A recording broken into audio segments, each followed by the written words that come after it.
That is how veterans really do go from 90 to 100% is with secondary conditions. And as time goes on, you are more likely to develop secondary conditions. And obviously that depends on what your service connected for in the first place.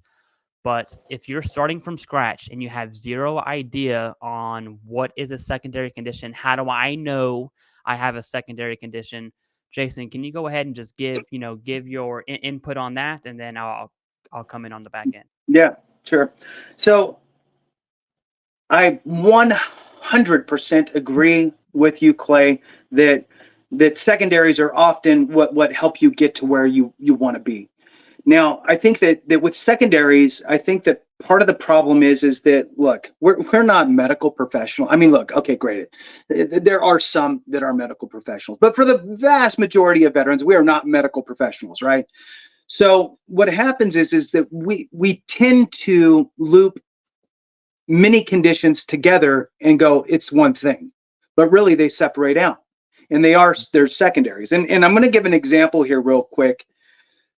The example of secondaries for folks, okay, is veteran A, veteran B. Sometimes I like to do it this way, right? So veteran A says, man, I have such a bad back issue from my time in service. I was mortars, right?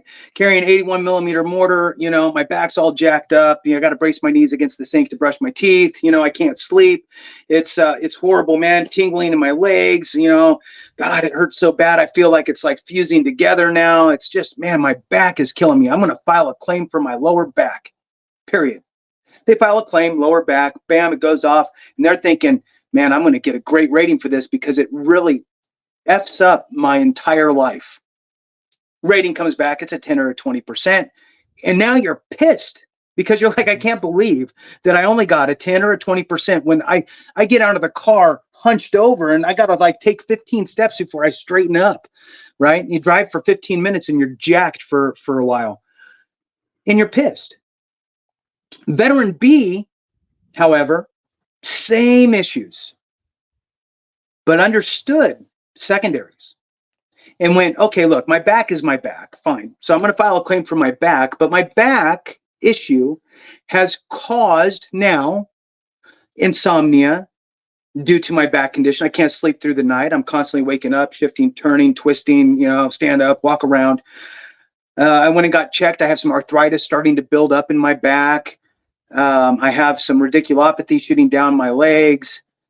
So that veteran files for lower back, insomnia, arthritis, and radiculopathy twice because left and right extremity.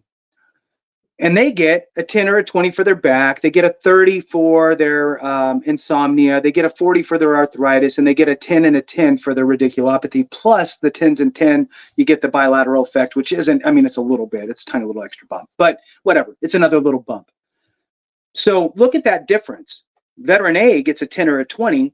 Veteran B, who utilized all these other conditions as secondaries instead of symptoms, right? So a secondary condition, you need to really separate it out and go, is it a condition or is it a symptom, right?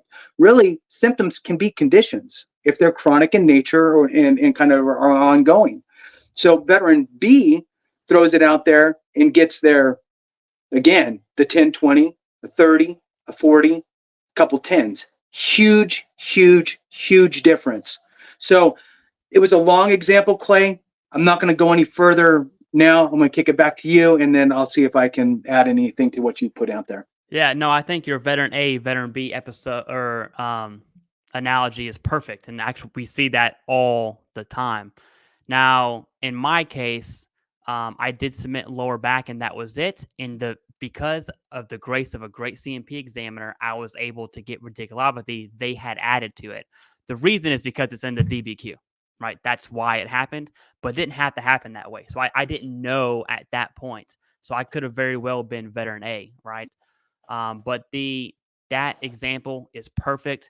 And looking at evidence, and this is what trips veterans up, because if I had to bet my life on which claims are denied the most, it's probably secondaries. And there's a good reason for that, okay? Part of it is because, this is again my personal belief, what I call a YouTube phenomenon, right? everyone says, tinnitus can get you 90%. And it's like, well, technically that's true, right? But it's not as clear cut as what we are making it out to be. Because tinnitus does not cause anything. That's what led to the tinnitus changes that we are probably going to see with VA disability this summer, probably this year, right? Tinnitus, looking at medical evidence, does not cause anything. Now, aggravation and correlation, there's an argument there, and I will explain that right now. So, looking at evidence for secondaries, we submit evidence with every claim, no matter what, whether it's an increase, especially a denial, but especially also a secondary. And so, if I was going to claim insomnia secondary to my back, prior to submitting that claim, because we have our intent to files, because we're informed and educated, we have a whole year to do it. I'm going to talk to my healthcare team, say, hey, doc, I cannot sleep because my back hurts. I cannot sleep because, I'm diagnosed with IVDS or lumbar strain or whatever it is you got going on in your back. I can't do this because of my back. What you're doing in a medical evidence concept is you're building that nexus for the VA. So now your doctor is like, hey, all right, let's do a sleep test. Let's do, whatever they do for insomnia. There's tons of tests that they will do. Now you get a diagnosis for insomnia and you have evidence linking insomnia to your back. Now, all of a sudden, when you submit that claim, the CMP examiner and the VA will say, hey, there's some sort of link there.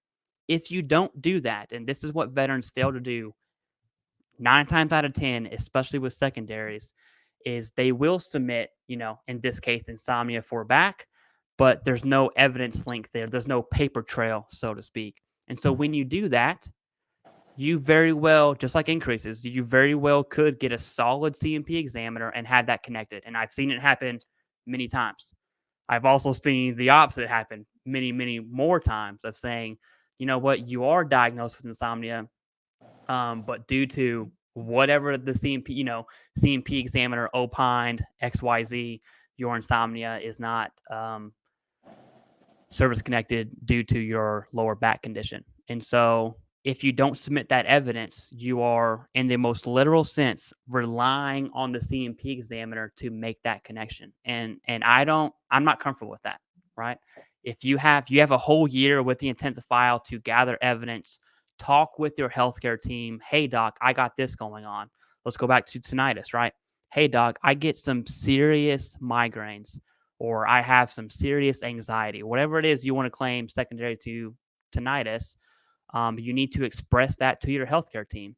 Hey, doc, when my tinnitus flares up, I start to get a migraine. Depending on what's going on or how bad that tinnitus is, my migraine increases. Then all of a sudden, I get this migraine, and I'm sensitive to sound, I'm sensitive to light, which is this kind of like exacerbating my tinnitus. So now you have this like self-licking ice cream cone of tinnitus and migraines. That's how that's connected. Medically speaking, and I'm not a doctor, right? But I can read. I'm not stupid. Medical evidence, medical literature, there is no causation link from tinnitus to migraines. It doesn't exist.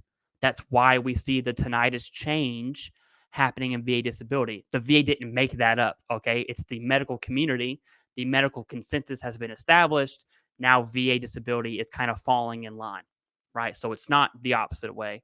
And so, and I know that's going to rub people the wrong way, but that's fact. It's true. Tinnitus does not cause anything. It's an underlying symptom, hence the change to VA disability. So it all goes back to this, and I will preach this to the day I die. It's medical evidence. I don't care what type of claim you're submitting, but for secondary specifically, it's medical evidence.